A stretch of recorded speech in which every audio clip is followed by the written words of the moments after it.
তো হে এভরিওয়ান, আমি আজকে নিয়ে চলে এসেছি নতুন একটা ভিডিও, যেখানে আমি গেছিলাম আমার বরের শপিং করতে। তো এখানে আমরা চলে গেছিলাম বেলগাছিয়ায়। বেলগাছিয়ায় ছেলেদের ভালো ভালো কালেকশান আছে, তো ওখানেই চলে গেছিলাম। কয়েকটা দোকান দেখতে দেখতে অনেকটাই ঘুরলাম, কারণ সানির কোনোটাই পছন্দ হচ্ছিল না। আর পছন্দ হলেও সব উইন্টারের সব টি শার্ট ছিল। তো আমরা পুরো মার্কেটটাতেই ঘুরলাম।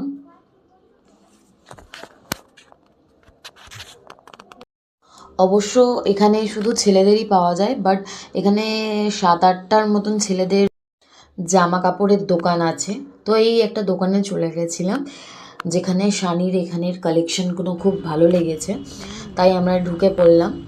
এখানের বাইরের কোনো পুতুলের মধ্যে যেগুলো পরানো আছে, এটাই দেখে ওর খুব পছন্দ হয়ে গেছে। তো তার জন্য আরও ভেতরে ঢুকলাম। তো ভেতরে গিয়ে দেখলাম খুব বড় ওদের গোডাউন। তো সামনেটা দোকান আর ভেতরটা গোডাউন টাইপের, আর অনলি ফর এখানে ছেলেদের খুবই ভালো কালেকশন, যেটা আমি ঢুকে দেখলাম। এখানে আমার চেরিকে নিয়েও চলে গেছিলাম আজকে শপিং করতে। তো এখানে কালেকশানগুলো খুবই ভালো দেখাচ্ছিল, যেখান থেকে শানি কয়েকটা শার্ট নিয়ে নিল।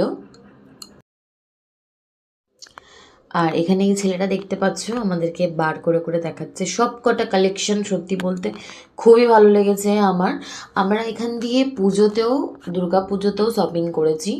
এখানে সত্যি কথা বলতে ছেলেদের কালেকশন খুবই ভালো, খুবই ইউনিক ইউনিক কালেকশন আসে এখানে।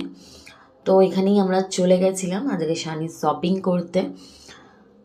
তো এখানে আরও কয়েকটা দেখাচ্ছিল সবকটাই, আর প্রত্যেকটাই টি শার্ট আমাকে শানি বলছিল এটা নেব, এটা নেব, এটা ভালো লাগছে।